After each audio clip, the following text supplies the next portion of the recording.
সেই সময়ৰ প্ৰথমজন উপাচাৰ্য ডিব্ৰুগড় বিশ্ববিদ্যালয়ৰ ভোগৰাজ শেঠ, কেনেকৈ ইয়াৰ প্ৰথমজন বিখ্যাত অধ্যক্ষ যোগীৰাজ বসু ছাৰে এখন ৰিক্সাত আহি কেনেকৈ সন্ধিয়া সময়ত প্ৰিন্সিপালৰ কোঠালৈ উঠাই গৈছিল, কেনেকৈ ডাঙৰ কলমটোৰে তেখেতৰ প্ৰতিখন কাগজত চহী কৰিছিল, কেনেদৰে প্ৰতিখন যেতিয়া মূল চাৰ্টিফিকেটখন পায় কেনেকৈ সেই চাৰ্টিফিকেটখন প্ৰদান কৰিছিল ছাত্ৰসকলক, সেই কথাবোৰ আমাৰ খুৰাই আমাক সদায় কয়।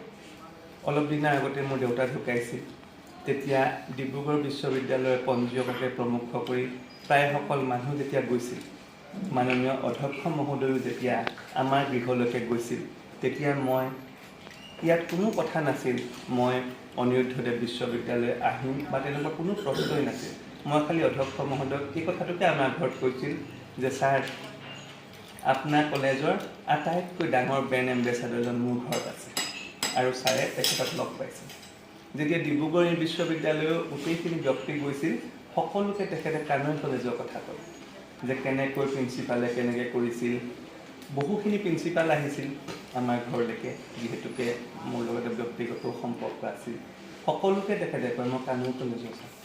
আৰু ইয়াৰ পৰা গৈ বহুবিলাক তেতিয়া যিহেতুকে 70 চনতে তেখেত BSc পাছ কৰিছিল, তেওঁ ৰয়েল BSc, আৰু তেওঁ MSc তেখেত নকৰি তেওঁ সেই সময়ততো চাকৰি পায়েই, তেওঁ বাকী চাকৰি বাদ দি তেওঁ ছোৱালী স্কুল এখন প্ৰতিষ্ঠা কৰিছিল, ঢকুৱাখনা যিখন গাৰ্লছ হায়াৰ ছেকেণ্ডেৰী স্কুল।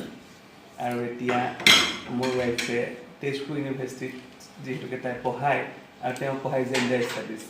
তাই যেতিয়া জেণ্ডাৰৰ বিভিন্ন কনচেপ্টবোৰ কয়, তেতিয়া মোক খুৰাই কয় যে সেইবিলাক হয় খুব ভাল ভাল কনচেপ্ট, কিন্তু মই সেই কনচেপ্টবোৰ নতুনকৈ শুনিছোঁ থিয়ৰিবিলাক, কিন্তু মই সেই তাহানিতে বাকী চাকৰি বাদ দি ছোৱালীয়ে স্কুল এখন প্ৰতিষ্ঠা কৰিছোঁ। আৰু তেখেত প্ৰিন্সিপাল কোনোদিন নহয়, তেওঁ শিক্ষক হৈ থাকিব। যে মই যেতিয়া ইয়ালৈকে আহিম বুলি কৈছিলোঁ, যেতিয়া যিহেতুকে মোৰ খুৰাই মোৰ দিগদৰ্শক বহুবিলাক ক্ষেত্ৰত এতিয়া কৈছিল ক'ত ক্লাছ হৈছে, যিহেতুকে তেওঁ গোটেইখিনি কথা মোৰ পৰা জানিব বিচাৰিছিল যে নতুন ইউনিভাৰ্চিটি কিবা হ'ব। আৰু সকলোৰে এটা ধাৰণা থাকে যে মানুহে কয় যে অসমৰ হায়াৰ ছেকেণ্ডেৰী কাউন্সিলৰ যিহেতুকে মই কণ্ট্ৰলাৰ এক্সামিনেশ্যন দি সেই চাকৰিটো এৰি আকৌ নতুনকৈ এখন হোৱা ইউনিভাৰ্চিটিত কি হ'ব, তেতিয়া মই তেখেতক কৈছিলোঁ, তেতিয়া তেখেতে এইটোৱে কৈছিলোঁ কানৈ কলেজত যেতিয়া হৈছিল তাৰ পৰা এদিন ডিব্ৰুগড় ইউনিভাৰ্চিটি প্ৰতিষ্ঠা হৈছে, যে সেই 50 বছৰ আৰু জীৱনৰ 10টা বছৰ আমিও ডিব্ৰুগড় ইউনিভাৰ্চিটিত কাম কৰিছিলোঁ। আৰু সেইদিনা মোক যেতিয়া সম্বৰ্ধনা জনাইছিল বিশ্ববিদ্যালয়খনত, মই এই কথাখিনিয়ে কৈছিলোঁ। আৰু ছাৰে যিখিনি কথা কৈছে, we have started our journey from such a college where before 50 years ago one of the another higher institution had started their journey. That is now one avid university is Dibrugarh university. আৰু আজি অনিৰুদ্ধদেৱ বিশ্ববিদ্যালয়ো সেইখন মহাবিদ্যালয়তে আৰম্ভ হৈছে, যাৰ এটা ইতিহাস আছে। যিধৰণে লক্ষীপ্ৰসাদ দত্তই এনেদৰে মোক খুৰাই কয়, খুৰাহঁতক লৈ যায় হোষ্টেলৰ পৰা ল'ৰাবোৰক, ব'লা ল'ৰাহঁত চাবাগৈ কি বনাইছোঁ। চাহ গছৰ মাজে মাজে গৈ সেই চাহ বাগিচাৰ গোটেই কলঘৰবিলাকত প্ৰতিষ্ঠা কৰে। চ' সেই সপোনটো আজি আমাৰ বিশ্ববিদ্যালয়খনত একো নাই, খালী মাটিখিনি। হয়, কিছুমান ফাণ্ড আমাৰ আছে, আমুক আছে, এটা ড্ৰিম আছে, সপোন আছে, গোটেই বিষয়খিনি আমি কৰিব লাগিব। যে কৰিবৰ কাৰণেতো এটা আদৰ্শ লাগে। যেনেকৈ মই ভালকৈ পঢ়া শুনা কৰিম বুলি ক'লে যেনেকৈ ছাত্ৰ কোনো ভাল মানুহ এজনৰ আদৰ্শ আমি লওঁ, ঠিক তেনেকৈ কিবা এটা নতুন কাম কৰিব যাওঁতে কোনোবা এটা বিজ্ঞানী কোনোবা এজন মানুহক আদৰ্শ কৰিব যে গৱেষণাটো কৰিবৰ কাৰণে, ঠিক তেনেকৈ এখন নতুন একো নাই। আৰু আমি হয়, মানুহে যিধৰণে কয়, এনেকুৱা এটা মানুহ কয় যে চাকৰিত কি তেখেত মই বা আমিবিলাক আমি আছিলোঁ। আজি আমি সেই গোটেই বিষয়খিনি বাদ দি আমি নতুন এটা দৃষ্টিভংগীত আহিছোঁ। আজি আপোনালোকৰ মাজলৈ আমি কিয় আহিছোঁ? ছাৰ মোৰ ব্যক্তিগতভাৱে চিনাকি, আপুনি জানেই, ছাৰো চিনাকি, এইটোও জানে, আপোনালোকো চিনাকি। 5:30 বজাত ফিল্ডখন বনাব আমি আহিছোঁ। আৰু ছাৰে কথাটো ক'ত প্ৰথম কৈছে, এতিয়া মই গেষ্ট হাউচৰ পিছফালে যেতিয়া মোৰ লৈ গৈছোঁ, পিছফালখন মই সদায় সেইটোৱে কৈছোঁ, ছাৰক দেখাইছোঁ যে ছাৰ চাওক মোৰ পাকঘৰ এইটো। মানুহে নিজকে যিটো ঘৰ ৰাখে, মোৰতো ঘৰ নাই, মই ইউনিভাৰ্চিটি গেষ্ট হাউচটোকে ঘৰ বুলি ভাবোঁ।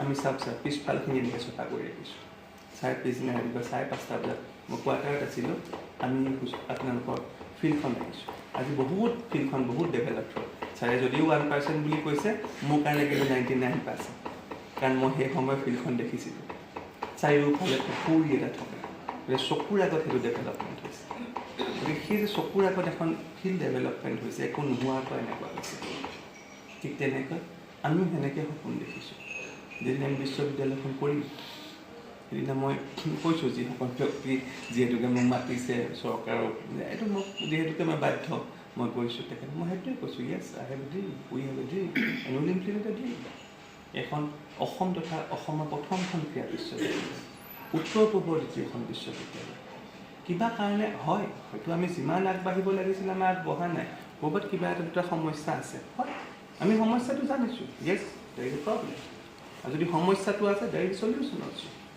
আৰু সেই সমস্যাটো সমাধান কৰিব লাগিব আমি আপোনালোকৰ মাজত আহিছোঁ কালি ছাৰক কৈছোঁ ছাৰ ন মই যাম অৰঞ্জিত যাব আমি ডিব্ৰুগড় ইউনিভাৰ্চিটিলৈ যাম হয় ডিব্ৰুগড় ইউনিভাৰ্চিটি আমি গঢ়ি তোলা আমি তাত কেৰিয়াৰ আছে আমি তাৰে ছাত্ৰ আজি কিহৰ কাৰণে আপোনালোকে আহিছোঁ অনলি কৃতজ্ঞতা জনাব আপোনাৰ সকলোকে আমি গামোচা এখন দিব লাগে সেইটো সামৰ্থ্য আমাৰ নাই কিন্তু আমি আপোনালোকৰ মুৰব্বী দুজনক এখন গামোচা আমি সম্বৰ্ধনা জনাইছোঁ মানে এইটো আমাৰ কৃতজ্ঞতা আপোনালোকৰ পৰিয়ালৰ দুইজন মুৰব্বীক জনাইছোঁ মানে অনিৰুদ্ধদেৱ বিশ্ববিদ্যালয়খনে জনাইছে এই যে আপোনালোকে দুটা ৰুম দিছে এই যে আপোনালোকে এটা বিল্ডিং দি এই যে ল'ৰা ছোৱালীখিনিক যে আজি থাকিবৰ কাৰণে যে আপোনালোকে সুযোগ দিছে সিহঁতক পঢ়িবৰ কাৰণে সুযোগ দিছে এই ইতিহাসটো আজি মানুহে অনুভৱ নকৰে আজি 50 বছৰ পিছত যেতিয়া সেই ইউনিভাৰ্চিটিখনে গল্ডেন জুবিলি পাতিব তাৰ যেতিয়া ছভেনেৰীখন লিখিব মোক খুৰাৰ নিচিনাকৈ যেতিয়া মানুহে গৈ ক'বগৈ যে ভোগৰাজ ছেঠ ইমান সময়ত উঠে ৰাতিপুৱা উঠি তেওঁ এনেকৈ গৈছিল এই ইউনিভাৰ্চিটিখন ইয়াত আৰম্ভ হৈছিল লক্ষীপ্ৰসাদ দত্তই এনেকৈ গৈ আমাক লৈ গৈছিলগৈ এনেকৈ একো নোহোৱা ঠাইত আমি কৰিছিলোঁগৈ এই সপোন আজি 50 বছৰ পিছত আজি 25 বছৰ পিছত যেতিয়া মানুহে ইয়াৰ ইতিহাস লিখিব তেতিয়া লিখিব যেদিন কানৈ কলেজত এই ইউনিভাৰ্চিটিখন আৰম্ভ হৈছিল আৰু যিধৰণে ছাৰে কৈ আছে গভৰ্ণৰ তাত মিটিং হৈছিল আধা ঘণ্টাৰ ভিতৰত এই গোটেই কথাখিনি হৈছিল সেইদিনাৰ কাৰণে সেইটো ইতিহাস নাছিল আজি সেইটো ইতিহাস আজি মই যিটো কৈছোঁ এইটো আজিৰ ইতিহাস কিন্তু এইটো কালিৰ ইতিহাস হ'ব আজিৰ ঘটনাটো সেই ইতিহাস লিপিবদ্ধ হ'ব গতিকে এটা সপোন আৰু সেই সপোনৰ পিছে পিছে আমি দৌৰিছোঁ নাজানো আমি কোনোদিন ভবা নাই যে এই সপোনটো দিঠকত পৰিণত হ'ব দিঠকত পৰিণত নহ'ব আমি ভাবিছোঁ এইটো দিঠকত পৰিণত হ'ব আৰু দিঠকত পৰিণত আমি কৰিম যেতিয়া ইউনিভাৰ্চিটিখনে এই গেট পাইছিলে মানে মোৰ ইণ্টাৰভিউটো সুধিছে ইয়াকো সুধিছে মোকো সুধিছে যে ইমান তুমি হোৱাই ইউ হেভ কাম অসমৰ যিমানখিনি কলেজ আছে ছাপ'জ ডিব্ৰুগড়ৰ কানৈ কলেজ ডিব্ৰুগড়ৰ চৰকাৰী হায়াৰ ছেকেণ্ডেৰী চলপো চব জেগাতে তেনেকুৱা কাইলৈ কি হয় নাজানো কালিলৈকে সকলো কলেজ আমাৰ চলিছিল আমাৰ বুলি কৈছিল higher secondary council under higher secondary council অসমৰ যিমানখিনি কলেজ 5 ইউনিভাৰ্চিটিজ আণ্ডাৰ আছ সেই বিষয়টো মোক সুধিছিলে যে কিহৰ কাৰণে আহিব বিচাৰিছে তো প্ৰব্লেম কি এনেকুৱাটো নহয় কিন্তু য়েছ সেই মানে সপোন এটা থাকে এই যে মই আপোনালোকক কৈছোঁ সেই সময়ত যেতিয়া গৈছোঁ ছাৰে যে কৈ আছে ছাৰ জানে 12 চনৰ পৰা 18লৈকে পৰীক্ষা হোৱা নাছিল সেইটো সময়ত এটা এছাইনমেণ্ট আহিছিল যে এইটো কৰিব লাগে মই নাজানিছিলোঁ মইতো লিয়েনত কৈছোঁ পাৰিলে পাৰিম নোৱাৰিলে ঘূৰি আহিম চ' লেটছ চি ভগৱানৰ কৃপাত মোৰ একো ক্ৰেডিট নাই মই একো কৰাও নাই মানুহে কৰিছে কিন্তু হয় অসমত আমি দেশত আমি পাছ নকৰা আপোনালোকে যে ইভালিউশ্যন যোনটো চলায় আমি প্ৰথমবাৰৰ কাৰণে ছাৰ আছে কাৰণে আজি কৈছোঁ নহ'লে নক'লে ইনস্পেকশ্যন কৰি আছোঁ কাক দি ছাৰক দি ছাৰ মানে মহাবিদ্যালয়ত যি প্ৰতিখন জিলাত তেতিয়া এতিয়া 35খন জিলা হ'লে 33 30খন জিলা আটাইতকৈ বাচকবনীয়া শিক্ষাবিদবিলাক লৈ আমি ইনস্পেকশ্যন কৰিছোঁ কোনটো চেণ্টাৰ ক'ত হ'ব কিমান চেণ্টাৰ আমি উঠাইছোঁ কিমান নতুন কৰি দিছোঁ আমি সিদ্ধান্ত লোৱা নাই আমি তাত কৰিছোঁ প্ৰথমবাৰৰ কাৰণে আমি আপোনালোকৰ কলেজত 2019 চনত যিমানখিনি এছঅ' আছে যিমানখিনি চেণ্টাৰ ইনচাৰ্জ আছে আমি মিটিং কৰাইছিলোঁ ডিব্ৰুগড়ৰখিনি ডিব্ৰুগড় ধেমাজিখিনি ধেমাজিত হাইলাকান্দিত ধুবুৰীত কৰিমগঞ্জ SS কলেজত উদাহৰণস্বৰূপে কৰিছোঁ এতিয়াও চালে কোনখন কলেজ অসমখনত ভাৰতৰ কথা নকওঁ য়েছ ধুবুৰী BN কলেজ মোৰ কথাটো হৈছে কি সেই কামটো আমি কৰিছিলোঁ এই যে আজি আহিছিলোঁ নতুন নহয়, অৰিঞ্জিত হাজৰিকা আজি কণ্ট্ৰলাৰ এক্সামিনেশ্যন দিছে। তেখেত আৰু মই দুইজনে প্ৰথম ডেপুটি কণ্ট্ৰলাৰ হৈছিলোঁ। প্ৰশান্ত কাকতি ছাৰ যেতিয়া কণ্ট্ৰলাৰ হৈ গৈছিলে, সেই ডেপুটি কণ্ট্ৰলাৰ আছে, সেই পোষ্টত মই দেৱাবল্লভ ৰাজখোৱা যেতিয়া ডাইৰেক্টৰ ডিষ্টেঞ্চ এডুকেশ্যন মন্ত্ৰী হয়, আমি দুইজনে গৈছিলোঁ। এই কথাটো ডিআৰ কলেজত ফৰ দ্য ফাৰ্ষ্ট টাইম আমাক কৈছিল। আমি এতিয়া ইভালিউশ্যন জুম কৰিছিলোঁ, এনেকৈ পাৰ্চনেলি আমি কৈছিলোঁ দুইজন। এতিয়া কৈছিলে যে সেই সময়ত 50 বছৰ। আমি কৈছোঁ নহয় আপোনালোক আহিব নালাগে, আমি যাম মানে আমি ইউনিভাৰ্চিটিখনক ৰিপ্ৰেজেণ্ট কৰিছিলোঁ।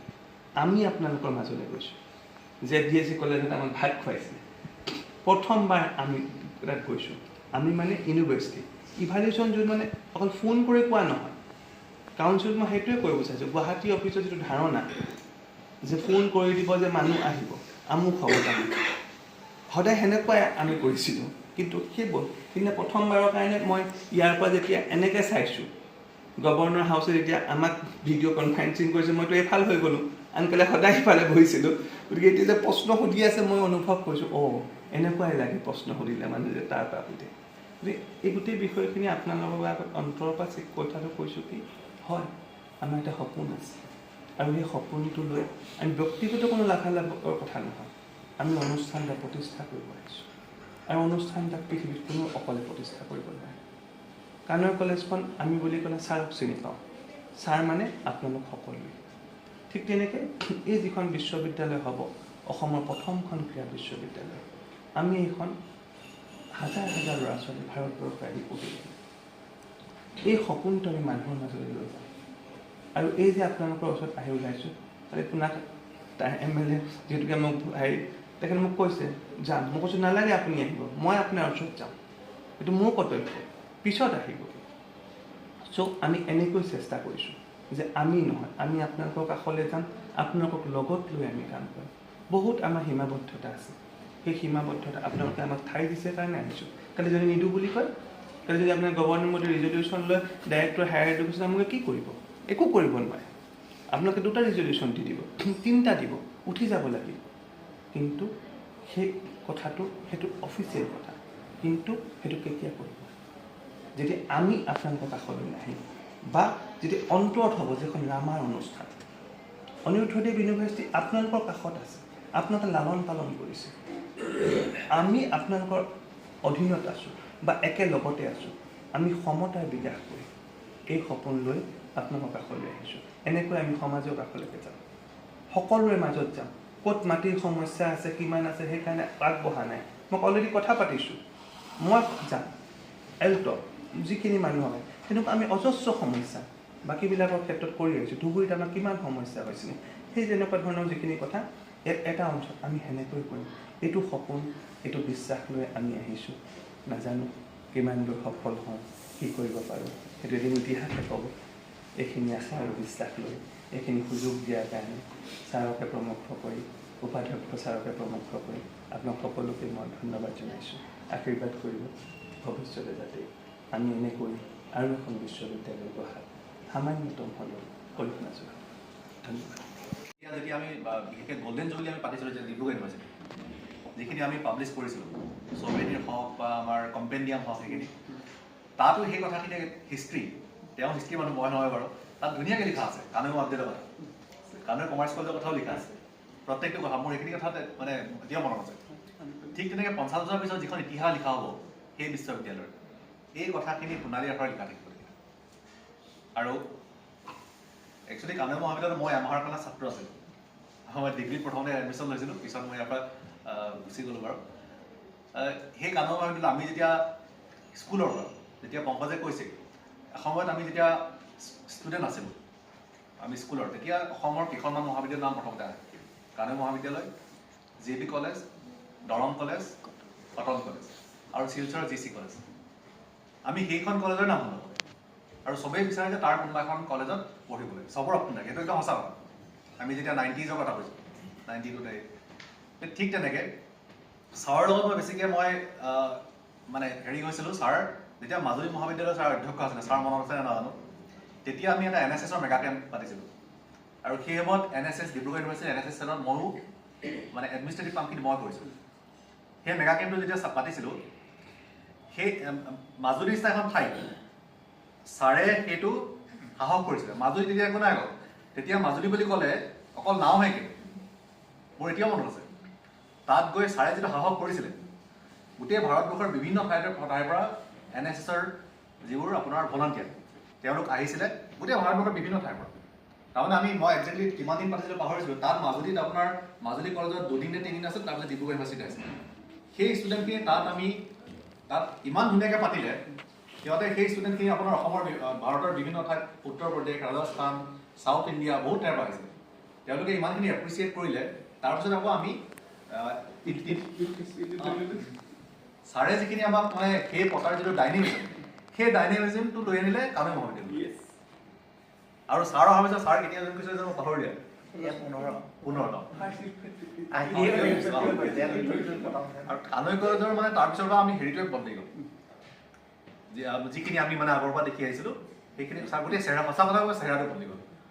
আৰু ACTয়ে যেতিয়া প্ৰগ্ৰেম পাতিছিলে ইয়াত, বুজপুৰ যোৱা বছৰ পাতিছিল নেকি, আমাৰ যি বিভিন্ন কলেজৰ মোৰো ধৰক ফ্ৰেণ্ড আছে বা হেৰি, তেওঁলোকেও প্ৰত্যেকবাৰে তোমালোকৰ কানৈ কলেজত ইমান ধুনীয়া কৰিলে, আমি আশাই কৰা নাই কলেজ যে ইমান ধুনীয়া হ'ব। এইটো মই ডিব্ৰুগড়ৰ হেৰি হৈ মই খুব গৰ্বিত। আৰু উপাধ্যক্ষ মহোদয় ছাৰে যি কথা কৈছে, মানে যিখন MOU আমাৰ লগত আছে, actually any MOU should be mutually beneficial and it should be win-win situation for both the parties. সেইটো ভেৰি ট্ৰু। আৰু একচুৱেলি ডিব্ৰুগড় ইউনিভাৰ্চিটিত আমি কি কৰিছিলোঁ, আজিকালি MOU কৰোঁতে আমি কি কৰোঁ, এজন কোঅৰ্ডিনেটৰ দিওঁ। ডিব্ৰুগড় ইউনিভাৰ্চিটিত যিবোৰ MOU কৰিছে, আজি একচুৱেলি সেইটো আমি আৰম্ভ কৰিছিলোঁ যে আমি MOUত এজন কোঅৰ্ডিনেটৰ দিব লাগে, নহ'লে it becomes totally non functional. কাৰণ আমাৰো মই ডিব্ৰুগড় ইউনিভাৰ্চিটিৰ কথা কৈছোঁ, আমাৰো বহুত MOU আছিলে, কিন্তু বেছিভাগ কোনো ফাংচনেল নহয়, কাৰণে ইট ইজ ন'বডিজ বিজনেছ। এজনক যদি দায়িত্ব দি দিয়া হয়, কোঅৰ্ডিনেটৰ যদি দি দিয়া হয়, তেতিয়াহ'লে আচলতে সেইটো সেই ফাংচনেল হৈ থাকে। আৰু সেইখিনিও চাগে আমি চাম, মই পঞ্জীৱ মহোদয়ক আমি এইখিনি চাম, যাতে আমি সেই MOUখন আমি আমাৰ ফালৰ পৰা কোঅৰ্ডিনেটৰ দিব পাৰোঁ, যাতে ইট বিকামছ ফাংচনেল। সেইখিনি কথাই আমি আমাৰ পঞ্জীৱ মহোদয়ক কোৱাৰ নিচিনাকৈ আমি যিখিনি আমি এতিয়ালৈকে সহায় সহযোগিতা পাইছোঁ, তাৰ কাৰণে আমি যথেষ্ট কৃতজ্ঞ। এইটো মানে ভাষাৰে আমি ক'ব নোৱাৰোঁ সেইটো। আৰু এখন নতুন অনুষ্ঠান যেতিয়া আপোনালোকে গঢ় দিছিলে আগতে ডিব্ৰুগড় বিশ্ববিদ্যালয় 1965 চনৰ পৰা, ঠিক তেনেকৈ এখন যেনেকৈ 2020 চনত এষ্টাব্লিছ হৈছে। 2খন বিশ্ববিদ্যালয় চাগে এখন কলেজৰ পৰা গঢ় দিয়া আজিলৈকে চাগে অসমত ক'তো ইতিহাস নাই নেকি, মই যিমান দূৰ জানো। আৰু যিকোনো এখন অনুষ্ঠান আচলতে এনেকুৱা এটা সৰু সৰু হেৰিৰ পৰা আৰম্ভ হয়। মই যেতিয়া কটন কলেজত পঢ়ি আছিলোঁ, গুৱাহাটী IIT বোৰ্ড 1994 যেতিয়া এষ্টাব্লিছ হৈছিল, তেতিয়া মই কটন কলেজত থাকোঁতে তেতিয়া ইনষ্টিটিউশ্যন অফ ইঞ্জিনিয়াৰ্ছ বিল্ডিং এটা আছে পাণবজাৰ। তেতিয়াতো IIT ব্ৰেণ্ড নেমটো চবৰে আশা থাকে IIT পঢ়িম বুলি। আমি তেতিয়া IIT বাছখন তাৰমানে তেতিয়া ক্লাছ হৈছিলে ইনষ্টিটিউশ্যন অফ ইঞ্জিনিয়াৰ্ছ বিল্ডিং। তেতিয়া IIT বাছখন আহে, মই কেমেষ্ট্ৰিত আছিলোঁ, কেমেষ্ট্ৰি বিল্ডিঙৰ সেই ওচৰতে আছিলে তাৰমানে। তেতিয়া আমি বাছখন চাওঁ তাৰমানে। সেই তেতিয়াৰ IIT আজি যিটো one of the best institutes in the world, সেইটো কথা আমি এতিয়া মনত ৰাখোঁ। ঠিক তেনেকৈ আমি আশা কৰিছোঁ তেজপুৰ ইউনিভাৰ্চিটি, মই পঢ়িছিলোঁ। তেজপুৰ ইউনিভাৰ্চিটি আমি যেতিয়া পঢ়িছিলোঁ, তেতিয়া আমি জইন কৰিছিলোঁ, মই প্ৰথম বেষ্ট আছিলোঁ আপোনাৰ কেমিকেল ছায়েন্সেছ। তেজপুৰ ইউনিভাৰ্চিটি 94 আৰম্ভ হোৱা, আমি 97। আমি প্ৰথমতে হাফ পেণ্ট পিন্ধি কেমিকেলছ দাঙি আমি তেনেকৈ কৰা। প্ৰথম 4জন নে 5জন আমাৰ টিচাৰ আছিলে, তেওঁলোকো আহিছে, তেওঁলোকো জইন কৰিছে, আমিও জইন কৰিছোঁ তাৰমানে। তেনেকুৱা কেমিকেল একো নাছিলে, আহিছে, আমি নিজে আনি কেমিকেল লেবৰেটৰী এষ্টাব্লিছ কৰা, আমি নিজে হাতে কামে লগা। আৰু তেতিয়া কি হয় আপোনাৰ তেতিয়া এৰাউণ্ড 150 ষ্টুডেণ্ট হৈছিলে তেজপুৰ ইউনিভাৰ্চিটি। আৰু আমি এটা ফেমিলিৰ নিচিনা, মানে প্ৰত্যেকজনক চিনি পায়। সেই তেজপুৰ ইউনিভাৰ্চিটি আজি যিটো পৰ্যায়লৈ গ'ল, মই নিজে মানে এজন এলুমনাই হিচাপে মই গৰ্বিত তেজপুৰ ইউনিভাৰ্চিটি। ঠিক তেনেকৈ সেই কথাখিনি মানে কি আমিও মানে সেইটো কাৰণে এটা চেলেঞ্জ লৈ আহিছোঁ আচলতে, এখন বিশ্ববিদ্যালয় যাতে তেনেকুৱা এটা পৰ্যায়লৈ যাতে লৈ যাব পাৰোঁ। আৰু আমি যেতিয়া আমাৰ ডিব্ৰুগড় ইউনিভাৰ্চিটিত যেতিয়া আমি ইঞ্জিনিয়াৰিং ইনষ্টিটিউটটো আৰম্ভ কৰিছিলোঁ, মই পাহৰি গৈছোঁ চাগে, আমি কৈছোঁ 2009ত। তেতিয়া আমি মই জইন কৰিছোঁ, পংকজ মোতকৈ এবছৰমান আগতে জইন কৰিছে। তেতিয়া আমি গুৱাহাটীত এডুফেয়াৰত আমি ইনফৰমেশ্যন পৰিচয় বেচিব গৈছোঁ। তেতিয়া কন্দৰ্প ডেকা ছাৰ ভাইচ চেঞ্চেলৰ আছিল। তাৰমানে ষ্টুডেণ্ট আনিব লাগিব, ষ্টুডেণ্ট আনিলে আপোনাৰ ইনষ্টিটিউটটো ছাষ্টেইন নকৰিব। আমি 2-3বাৰ আমি এডুফেয়াৰত পাৰ্টিচিপেট কৰিছিলোঁ, গুৱাহাটীতো পাৰ্টিচিপেট কৰিছিলোঁ, এবাৰ ডিব্ৰুগড় ইনডোৰ ষ্টেডিয়ামতো হৈছিলে। আমি নিজে এডুফেয়াৰত পাৰ্টিচিপেট কৰিছোঁ। আমি কৈছোঁ ছাৰ আমি যাম, মই কৈছোঁ, পংকজ গৈছোঁ। আমি তাত প্ৰাইভেট অৰ্গেনাইজেশ্যনৰ লগত আমি চেলেঞ্জ কৰি আমি নিজে ইনফৰমেশ্যন বস্তু বেচিছোঁ, হেৰি কৰিছোঁ। সেই কথাখিনি মানে এতিয়া মনত পৰে, মানে এটা ইনষ্টিটিউশ্যন আপোনাৰ বিল্ড আপ কৰিবলৈ কিমানখিনি ধৰক চেলেঞ্জ আছে।